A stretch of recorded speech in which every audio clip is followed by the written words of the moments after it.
Football থেকে Lionel মেসির আর কিছু পাওয়ার নেই। ক্লাব পর্যায়ে তো সম্ভাব্য সবকিছু 2009 সালেই জিতেছিলেন। আর্জেন্টিনার হয়ে আক্ষেপ ঘুচিয়েছেন 2022 সালে। বহু বছর এই শিরোপা খরায় ভোগা আর্জেন্টিনা মাত্র 3 বছরে 4টি শিরোপা জিতেছেন। মেসি অবশ্য থামার কোনো ইঙ্গিত দিচ্ছেন না।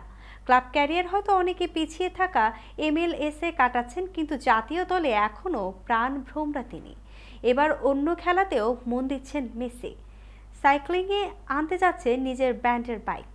ফুটবলেই ধ্যান জ্ঞান, তবে সাইক্লিংয়েরও ভক্ত মেসি। আর্জেন্টিনা কোচ লিওনেল স্ক্যালিনিও সাইক্লিংয়ের ভক্ত, তবে মেসি সেই পছন্দকে ব্যবসায়িক রূপ দিচ্ছেন। 2015 সালে ম্যানচেস্টার ইউনাইটেড ও ইনিওস গ্রুপের পরিচালক স্যার ডেভ ব্রেলসফোর্ড একটি team Sky Pinarello Dogma F8 bike উপহার দিয়েছিলেন। সে সঙ্গে তার নামের একটি জার্সি উপহার পেয়েছিলেন মেসি।